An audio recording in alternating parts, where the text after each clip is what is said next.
सभी से मेरा नमस्कार। मकान घर तब बनता है जब उस मकान में एक परिवार रहने लगता है।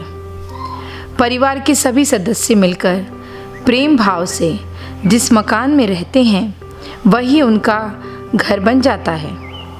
लेकिन कभी आपने सोचा है कि हमारा साधारण सा घर तीर्थ के समान पावन, पवित्र और ऊर्जावान कैसे बन सकता है? घर में रहने वाले सदस्यों का पॉजिटिव नेचर और उनका पॉजिटिव बिहेवियर ही सबसे बड़ी ऊर्जा शक्ति होती है। अगर आपने देखा होगा तो आपको कई बार ये रियलाइज़ हुआ होगा कि वास्तुशास्त्र के पर्टिकुलर उपयोग से बने हुए घरों में भी लोग खुश नहीं होते हैं, सुखी नहीं रह पाते हैं। उसकी मुख्य वजह परिवार के सदस्यों का आपसी मनमुटाव होता है। विचारों में मतभेद जीवन जीने में सबसे बड़ी परेशानी बनते हैं। अक्सर हमने देखा है घर में जो बड़े करते हैं बच्चे भी उन्हें देखकर उन्हीं बातों का वैसा ही अनुसरण करने लगते हैं। आपको चाहिए कि आप अपने घर की, अपने परिवार की दिनचर्या को नियमित बनाएं। सुबह उठने से लेकर रात को सोने तक एक व्यवस्थित जीवन, संपूर्ण संयमपूर्ण नियमित दिनचर्या वाला हो। जीवन का पहला सूत्र ये होना चाहिए।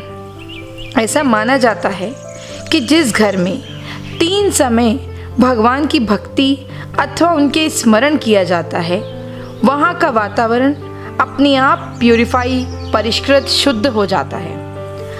आपको दूसरा सूत्र ये अपनाना चाहिए कि प्रतिदिन अपने देव स्थान में अपने इष्ट देव का स्मरण कर उन्हें भोग अवश्य लगाना चाहिए।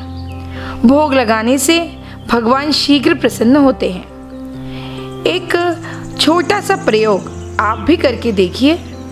अगर आपके परिवार में आपसी मतभेद हैं या परिवार में बार बार कोई ना कोई बीमार पड़ जाता है तो आप भगवान को भोग लगाकर वही प्रसाद अपने पूरे परिवार के लोगों में बांटकर खाएं।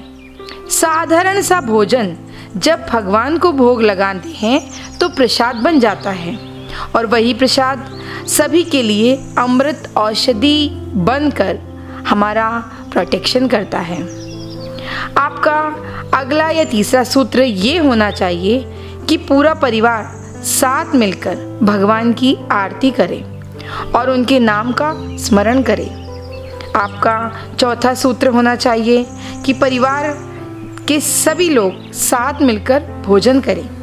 हमारी सारी मेहनत, हमारी सारी ताकत हम अपने परिवार को चलाने और उसे सुखी बनाने में लगा देते हैं।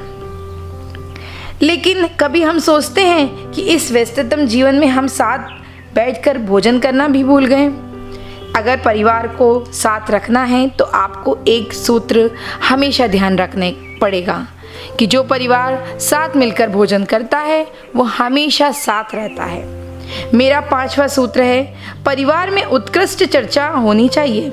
जिस परिवार में माता पिता या बड़े बच्चों या अन्य परिवार के सदस्यों के साथ बैठकर आपसी बातचीत करते हैं वहाँ पर प्रेम हमेशा बरकरार रहता है, हमेशा जिंदा रहता है।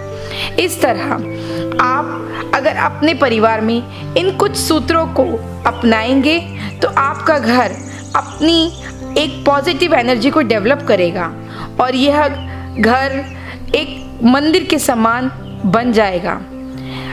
आपको लगने लगेगा कि स्वयं परमात्मा का वास आपके इसी घर में होने लगा है। जहाँ सुख से पहले शांति रहती है वहाँ सदैव भगवान का वास होता है। आप भी अपने घर को तीर्थ बनाएं और अपने आप को उत्तम जीवन जीने वाला गृहस्थ बनाएं और स्वयं और दूसरों के लिए उस पॉजिटिव एनर्जी को बरकरार रखें। नमस्कार।